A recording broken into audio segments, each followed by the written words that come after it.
I'm in my zone. I'm in my zone. Breaking them as they come. Who crowning that number one? All right, welcome to this week's In the Zone podcast. I am joined by Metta World Peace, man. It is great to have you It's here. an honor to be here. How's everything going? Everything's great, man. We in the zone now. That's right. That's right. Y'all got a rare off day, huh? Yeah, actually, you know, with Coach Walton, he gives you that your body rest. You know, Okay. if you're like messing around and not playing the game so hard, you know, he'll make sure we get to practice, but we've been working really hard, so he gave us a day off. Okay. Yeah. Well, tell us. I mean, we got a lot of Lakers fans watching the Yeah. podcast. Is the future bright for the Lakers in your opinion? The future's bright. You know, Brandon Ingram he's coming along really well. Okay. He got better throughout the season. From last year, Russell improved. You know, less turnovers. He still turned the ball over a little bit, Yeah. but it's much less than last year. His body's gotten a little bit better, and he's such a big-time player. And Julius gotten better this season, Okay. throughout the season. Okay. So now the last month he's been hitting like a 3 a game, Yeah. and that's going to take the Lakers to the next level. And then, you know, they have the other young talent. You know, these guys are a little bit older, but Jordan and Larry, now they're 20, Yeah. they're 24, 25, but, you know, they're still approaching their prime, Okay. you know. So Who's going of the young players? If you had to pick one, who's going to be the star? Or I had do to you pick see one? stars? Yeah, absolutely. Like not just good players, but like perennial all stars on that roster? Well, I think that with time, if this group can stay together, you'll see a Golden State situation. Really? Because you'll see Brandon Ingram start to take over games where there's nothing anybody can do. Okay. Similar to what Stephen Curry's doing. Okay. Right? You'll see guys have no chance. Then D'Angelo Russell, you can't make mistakes against him. Similar to like Klay Thompson. He's a different player, but you cannot make a mistake against a 4-year D'Angelo Russell. Right now he's in his second year. Yeah. Right? And then Julius Randle with the improvement. You know, look at Draymond Green pushing the ball. Yeah. Julius had triple-doubles this year. He had 8 assists, and he's still raw. So with that being said, you got guys that if they stay together, they'll win and they'll be all-stars. So you're not just saying this because that's your teammates right Nah, now? I'm seeing it. And when you see Julius was in Houston. He had 30 in the first half against Houston. Yeah. And then yesterday, Brandon had a big game against Memphis. And guys is trying to, out-physical him, and they can't. So he's stronger than he looks. He's much stronger than what he looks, much Okay. stronger. And I'm sure everybody that guarded him in the NBA will say the Found same that thing. out. Yeah. So it looks like Magic Johnson and the new regime have their eyes on Lonzo Ball. That's what a lot of people want them to Right, get right. Lonzo Ball in the draft. Do you think he would fit in? Like if he goes to the Lakers, what do you see happening with that? Well, it's only 15 spots on a team, right? So obviously, you can't have 16 people. So if you get a guy at somebody else's position, then obviously things change. The whole dynamic changes. So I don't Could know. they move D'Angelo to the 2? Because he played the 2 a few weeks ago and had Right. like a big, I can't remember the exact numbers, but he had a big game. Well, That's when he had 40. Right, he had That's a when he big had game. 40, He's, yeah. he's such a good player. But it just depends on, the coaching style, who they want to draft. Are they looking for free agents? And those are questions that I can't answer because I'm not in the front office, right? Yeah. I'm still a player. So, with that being said, I think that I would just wait to the draft and just, be as interested as Okay. everybody else because I don't know what their plans are. Have you seen much of Lonzo Ball? No, Play? Okay, no, I haven't so seen you- him okay. play. Okay. But I heard his name a lot. I'm sure he's going to sell a lot of jerseys, Yeah, and yeah. and his dad has the B-Ball brand. Yeah. So I'm interested in that because I really think his dad is doing a really good job of pushing that brand. I think if he starts it now, I think he has a chance to build $1 billion brand. That's what he's trying to do. And I think he's on his way. Now, will the fans go out and buy? The masses. Big I don't know. brand, yeah. Right? It's a niche market. It's only for basketball, or it could translate to football and soccer. Yeah. Big baller. Depends on who they sign. But I think he's sitting on $1 billion brand. So you don't have a problem with him coming out saying stuff like Lonzo's better than Steph Curry or better than LeBron and I have a problem with Michael Jordan. I take that saying personally. he could beat Michael Jordan? Yeah. Because he said, you have a problem with him saying Michael he could Jordan's beat my. Michael Jordan. You know what I'm saying? Yeah, that's your Michael hero. Jordan, Dennis Rodman. When you say something about Dennis Rodman, I start to cry. You know what I'm saying? I'm emotionally attached to Dennis Rodman.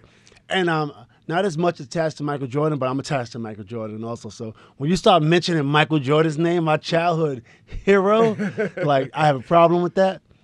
I do like that he gives his son confidence. Okay. I think that's big from a father. I didn't like that he said, at least, something like, my sons has, at least they have a father in their life. Not everyone is as fortunate to have a father in their life. Yeah. You know what I'm saying? And people got to watch what they say sometimes. Because I look at my boy Thomas Robinson. He grew up without a father. He's not fortunate enough to have a father in his life.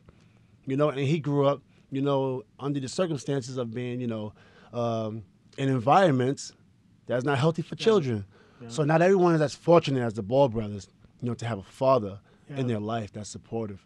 And I think Coach Carl said something about that also, right? George Carl. And I think these guys just making mistakes. They're out of touch. They might not mean it negatively, but it comes off. It comes off bad because a lot of these kids need fathers and they don't have them.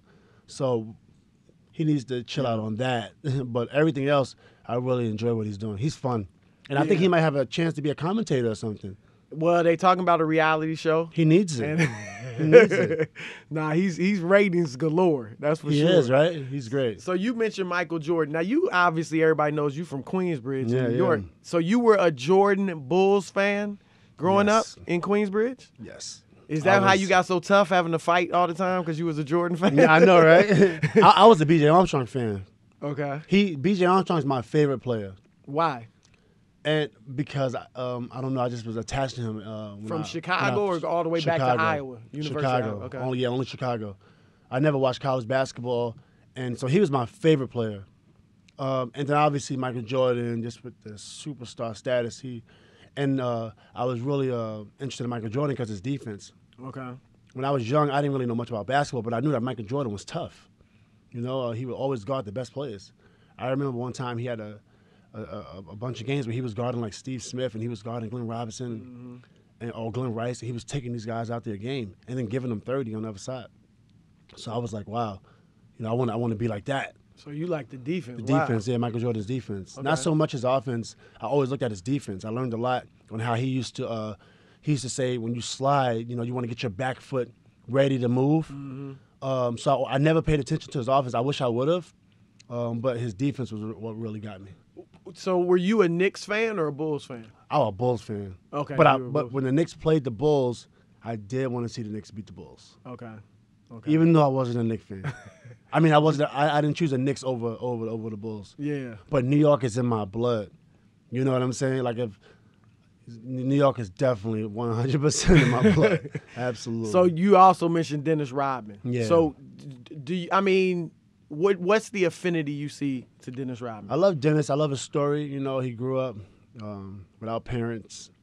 If you watched Dennis Rodman when he got Defensive Player of the Year and was in tears, it shows you a guy that is just looking for some type of love. He finally got something. Yeah. You know what I'm saying? And obviously he's still looking for something. Throughout his career, you've seen him do things that's just not, you would say, not normal. Yeah. Right? Before I found out the personal side of Dennis Rodman, I really enjoyed how he played the game. He's just diving on the floor, sacrificing everything, and he inspired me to do the same. So that's why I changed my number to 91, and every time I see him, sometimes I call him, he don't answer the phone all the time, but... I was going to ask, so y'all have a personal relationship, you friends? It's not too personal because he don't answer the phone all the time. But, he's my favorite player. I support him 100% all the time. There's nothing you can say wrong to me about Dennis Rodman. What about Jordan? You got a personal relationship with him? I don't have a personal relationship with Jordan, but I am honored to say that, I spoke to Jordan on the phone one time. He gave me some encouragement. You were in the league at this point? I was with the Bulls. We had an incident, me and Jordan. When I remember you broke his ribs. Yeah, and I was a little bit hurt by that because that was my favorite player, and I wanted to see him come back and average 30. Okay. Why don't you tell us, because everybody might not know the story of so what happened was, his ribs.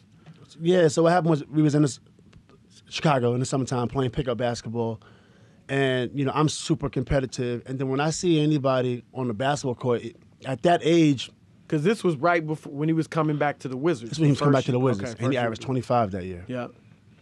While taking off 3 months from a rib injury, he would have averaged 35. He would average 35. He was so good.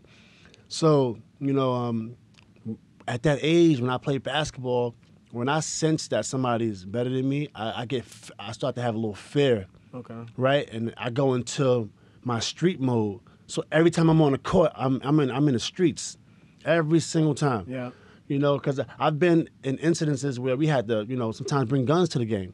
You know, because you go to Playing what, in the playgrounds? in playgrounds.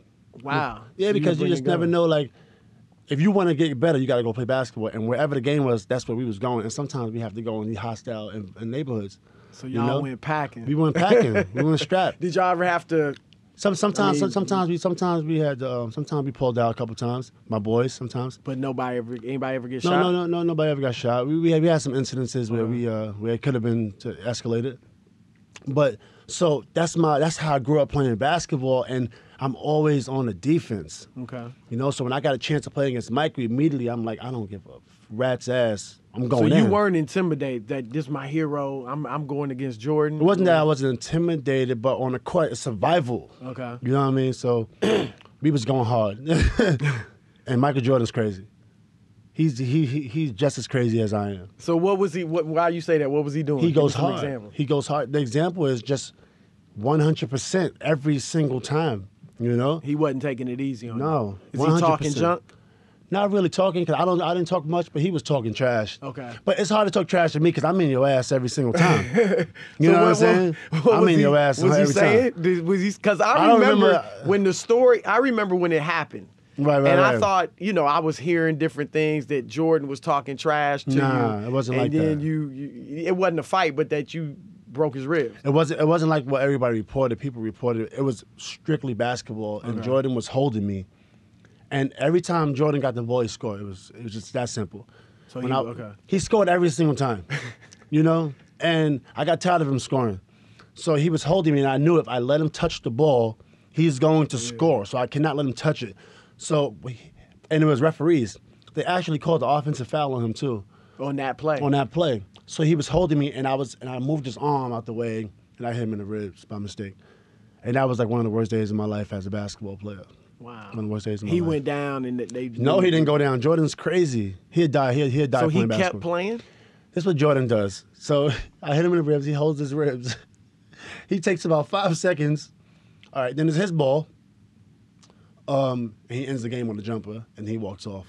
That's Michael Jordan, man. Wow. Michael Jordan. So you Unbelievable. said when you on the court with somebody and you know they're better, or you sense that they're better, that's when you get in that survival. Not mode. necessarily better. It's competition. Okay. But I'm not like that no more because I learned how to channel it.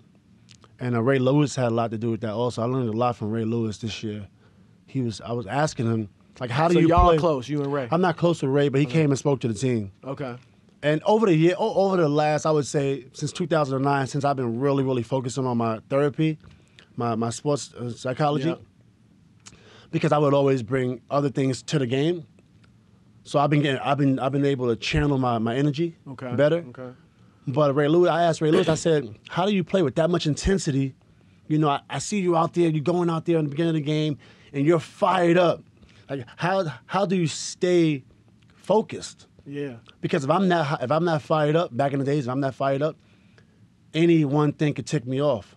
Because you have no control emotionally. You know what I'm saying? Yep, yep. Even though you could be as happy, you know, you could be happy and excited and it looks positive, but you know, you still have no control of that emotion. So even if you were happy and excited, something could trigger you to do something negative. Right. Like maybe somebody might push you, your elbow, your ref make a bad call, boom, ejected. Yeah, Right, because you have yeah. no control emotionally, you're not stable. Okay. You know, but some people could play at those high levels. And, you know, and I was asking Ray, how do you do that? And he answered that for me. I'm 37. And I learned something from him. You know, What was his answer? He said, just always put your team first. He said, you know, if you're going to do anything that you can let down your team, you know, that's not being a good teammate. So he said, anytime I would get in some trouble, you know, on the field and I can potentially, you know, hurt my team, you know, I would never do that. I always choose my team. And I'm like, wow. So this year I got better, you know, even later, you know. So now I'm able to, you know, play harder, you know, and excited and give 100% and still take it personal, but without taking it to, you know, to the next level. Was there a part of you when you started your therapy that felt, man, the way I've been doing it has gotten me to this point, has gotten me to the NBA and made me a great player? You know what I'm saying? Were you hesitant to give that up? No, I was. But now I'm like, okay, the way I've been doing it, I just have to put it into the game, you know. And Kobe does it very well, and Tim Duncan, and I admire those, and Kawhi Leonard. Yeah. I envy Kawhi Leonard because I want to be just like him. Like if you watch Kawhi Leonard, you know, we similar players at the age. I agree. His right? game is similar to yours. Similar at the same age, and I'm just amazed on how he's able to be so locked in and play both ends and be so calm, you know. And I wish I could have been like that. Yeah. You know what I'm saying? For a long period of time in my career. You know, now, you know, it's a different point in my time, and I'm able to teach that to other kids. But I love the job that he's doing. Emotionally, he's so balanced and so stable. It's interesting you bring that up because you know this as well as anybody. The year you got the brawl, the Malice at the Palace and all that. My MVP, I was going to say, you were, I mean, it was only 7 games into the season, but you were balling. I was taking You home. were definitely, in the early MVP talk. So I finished 6th the year before that MVP voting. 6 in the, and that And I was was you made averaging All-Star 18. that year. Yeah, And at this year 18 I was, points in 6, you know what I mean? I was going home with So MVP you that felt year. you were winning it. Absolutely, because I was averaging 18 that year. I would finish 6th in voting. And I thought Jermaine O'Neal should have got it because we had the best record. Yeah. So I don't want to discredit Jermaine. Jermaine should have gotten MVP He that was year. where he finished higher than you. He in the finished higher voting? than me. He was like second that year. You know, and Jermaine should have got MVP. They took it from him. They gave it to Garnett. Who won it that year? Garnett. I love Garnett. He's a good guy, but you know, we had the best record. Every time somebody gets MVP, it's always the person with the best record. And we had we made so much strides, and they didn't give it to Jermaine. They really snubbed Jermaine. But then the next year, I was cooking, and I was still the best defender in the league. Yeah. So that was my goal, and then like it just went crazy after that. Do you look back? I'm with you because I was like, man, Ron, he might have been MVP that year. At that time, it was Ron. Might have been MVP that year. Who knows what y'all would have done as far as the playoffs and all that. How often do you think back, man, what could have been not only that year, but what the More future? years, You know what I mean? Maybe you would have been an MVP again, right. All-Star every year. All the time. All the time I think about it because when you have a stable player, the league gets behind you, your team gets behind you, and that's what was happening. I had 3 commercials with the NBA, TNT and ESPN. Larry Bird was bringing me endorsement deals. You know, Larry Bird was supporting me, Sports Illustrated together. Yeah. And you know, my coach was really behind me. Rick Carlisle, one of the main reasons I got Defensive Player of the Year. He pushed for it. Yeah. And you know, and then I was an All-Star, so that was going to happen more. That was going to happen more times. Yeah. You know, should have been a starter, but I wasn't. But and then when you go on, that's what I tell my players all the time. I call them my players because I'm the vet. Yeah.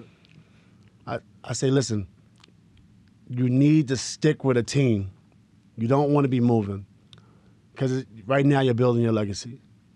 And I know right now there's a lot of young guys and they can have egos and stuff, you know, and everybody want to be the man. It's not about that. I can tell them all the time, weather the storm of the ego. That's the biggest storm. Once you get past that, you're going to be Golden State. Yeah. You're going to be Golden State, and then y'all going to grow together, and everybody's going to eat, you know, and that's something that, you know, nobody was able to tell me. You know, they tried, you know, but I wasn't listening at that age. Yeah. Yeah. You look like you might have been on a Hall of Fame trajectory. I think I would have. I think I would have if I would have been able to have been a stable basketball player. Yeah. And I still had a pretty good career. You had a really good career. Still Yeah, had a no good question. career. Yeah. A lot of guys they feel like, I felt the same way you felt as a younger player and all that stuff. Absolutely. I do have guys I reach out to just make sure they're straight. I was reached out to by a couple people, not many, but Reggie Miller was like, okay. he was the main one. To mentor you, tried to mentor you. He was one of the guys that when nobody else would come close to me, Reggie would come close to me. Okay. Jermaine O'Neal. Were dudes scared of you? They would just didn't know what I was going to do. You know what I'm saying? Nobody knew what I would do. You know, if I was ready to fight, if I wanted to talk to you, or if you say the wrong thing to me, I'll take it personal. Even with teammates, you might go off. Did you get in many fights? I didn't get it. In practice, I did. Okay. Not like out of practice, but in practice. And you know what? And we all got in fights in practice. So is it a lot of fighting in the NBA in practice? Not now, but back then. Yeah. Just because it was you, or just in general? Oh no, in general we had like Indiana team we had a lot of nice fights. The real good team, 61 win team. Yeah. So what? Give me. I don't know how much you can talk about, but like knockdown, drag out fights. Guys threw punches before. You know, it was some good fight. It wasn't a lot, but it was very physical. Our practices was harder than the games, definitely. I've never experienced practices like the Indiana practices. Maybe the Laker practices was tough. When y'all were on the championship teams. Yeah, because that team was crazy too. Okay. That Kobe, myself, Sasha, Luke, Lamar, DJ Benga, Josh Powell, like Bynum, we were insane. Everybody was crazy. Now, I'm imagining you and Kobe went at it in practice. Me and Kobe had some nice days. I love Kobe, man. What was it like going against him? And does he talk a lot? Kobe talks a lot. Kobe. So, what's he saying to you in practice? Kobe I remember when you said you couldn't believe he went at you when y'all weren't even on the same team. You said, I'm Ron Artest. But he's fearless like that? Kobe's fearless. Absolutely. You know, he loves the game too much. You know, the game is, you know, you have to take his life to take that game from him. At that point, you know, he really would die for the game. You know, and we had great practices where we're competing against each other. And most of the time we were on the same team because we were the starters. Okay. But sometimes Kobe would go on the other team.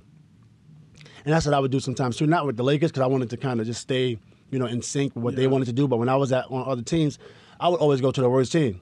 You know, in practice, and try to beat whoever was the best. Yeah, and that's what Kobe would do. And me and Kobe had a lot of you know, we were very physical in practice, very very physical. You've guarded all the greats of this era, Jordan, going back to the last era, but Kobe, LeBron. Who's the toughest guy you guarded? So Jordan, obviously, Kobe, LeBron, Durant. In that order? No, not in that order. And it could be in that order. They're all tough. They're just so different. There's not one you say was tougher to guard or was better, I guess. Jordan was strong. He was definitely stronger than Kobe. Okay. You know, not by that much, but definitely stronger, you know, than Kobe. They had similar moves. You know, obviously Kobe was more. He had more of that street ball in him. Kobe. Yeah. Kobe had more of the street ball with the fundamentals. Jordan, I think he was just all fundamentals and just get right to the point. Yeah. You know what I'm saying? Yeah. Jordan get right to the point, and when I guarded Jordan towards the end of his career, he was tough. So I measure that against the guys that I guarded in their prime. You know, for me, I think Jordan was the toughest. Okay. As an older player, even as an older player, he was tougher as an older player than some of these guys. Wow. You know, as in their prime. Kobe was just amazing. It was, you know, I wasn't successful enough against Kobe, and then I would say LeBron.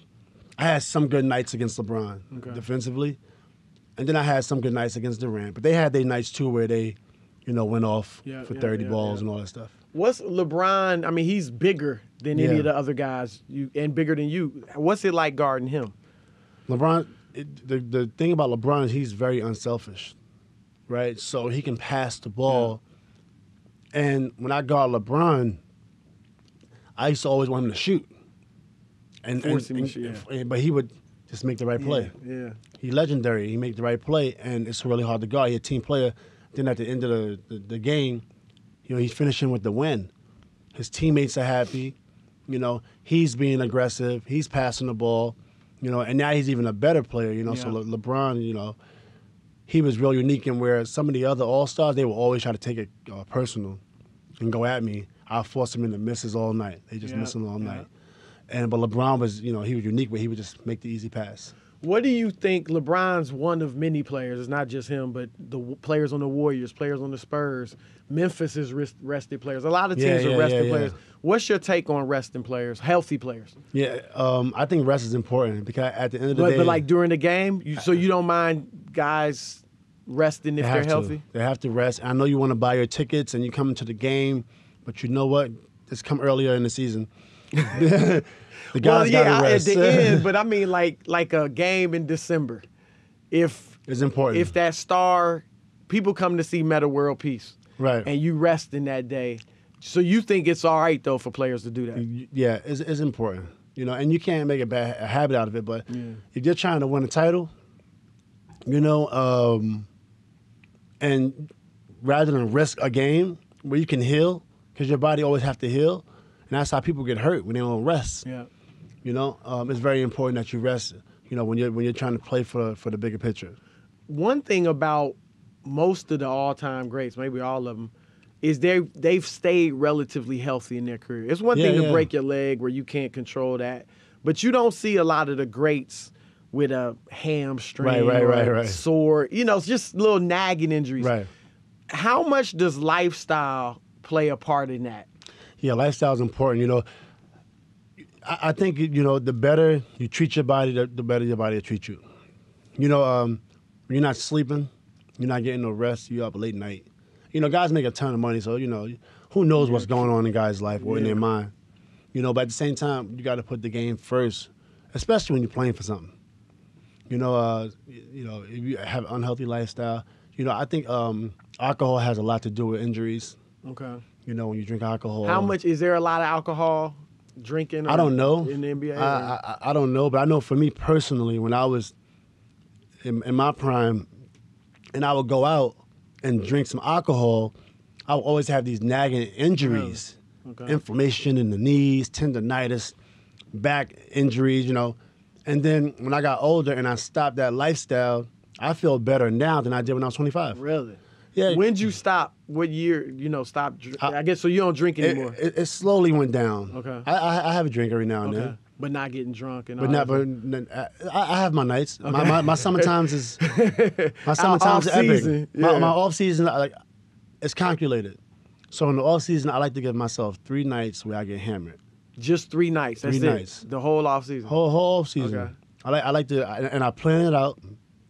And I make sure during the season everything's off.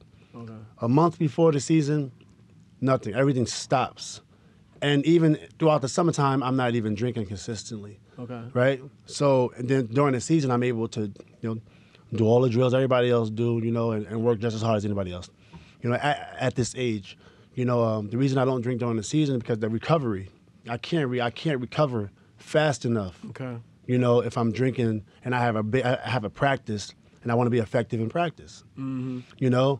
So the alcohol, it doesn't give your body a chance to recover.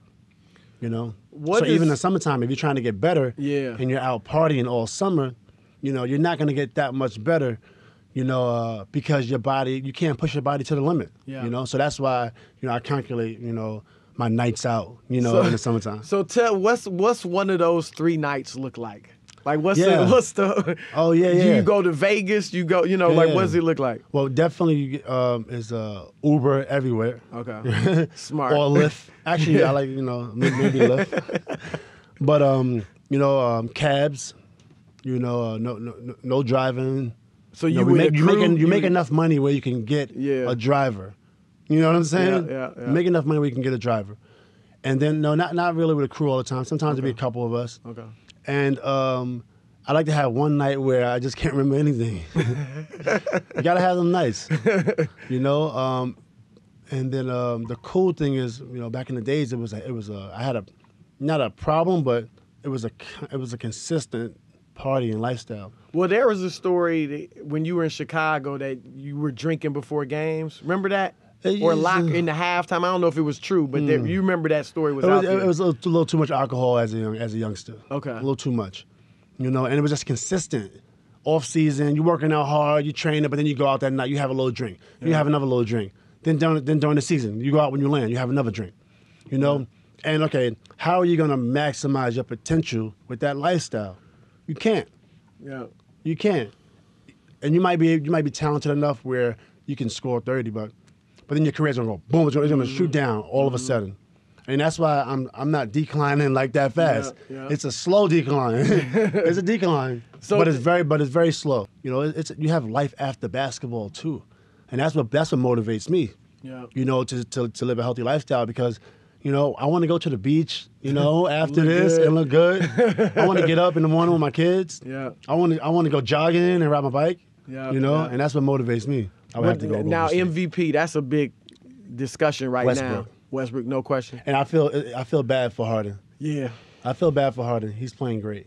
I'm the same But way. Westbrook, when you do what Oscar Robertson did, like you're agree. special. I agree. You know, like, did you ever You're think special. you see somebody average a triple double? No, I never thought I'd see it. And Westbrook, like if he does this, you have to move him up on the all-time great list. Like move him up somewhere. Yeah, yeah. Where? I don't know where you want to move him, but just put him up right now. Yeah, triple double. Because that's amazing. Yeah. But Oscar got a ring.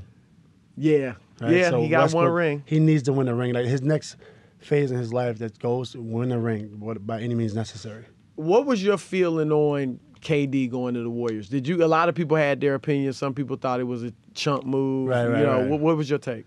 I think one, he probably didn't want to be in Oklahoma. You know, I think two, is what he wanted. You know, a lot of the owners sometimes, they traded Michael Jordan. They didn't renew Michael Jordan's contract. Like, they got to understand. Retired. He retired, yeah. but he wanted certain things, and that's Michael Jordan. You know, so sometimes the owners, they'll do what they want to do, or the general managers. You know, they'll trade people that don't even know they're going to be traded. Yeah. You find out on ESPN. People find out when they at shoot around, they'll find out, hey, you're traded. You find out on a plane, you're traded, right? And the fans, they have no sympathy towards that. So Durant leaving, I'm fine with. Yeah. Cool. Man, thank you for joining us in the zone, man. It's been great. It's been great. Thanks for having me. And I look forward to watching you the next few years. Yeah. Try to finish seeing off. the coaching and all that. Yes, sir. Yes, sir. All right, brother. Peace. Game blouses. That's it for this week's show. Please remember to subscribe to us on iTunes and SoundCloud. Give us 5 stars and leave a nice comment. Make sure you also catch me live on my nationally syndicated radio show along with my co-host Brian Noe on Fox Sports Radio every Saturday, 8 to 11 p.m. Eastern. We'll be reacting to live games and covering all of the major stories in sports. See you next week. Peace. I'm in my zone. Yeah, I'm in my zone.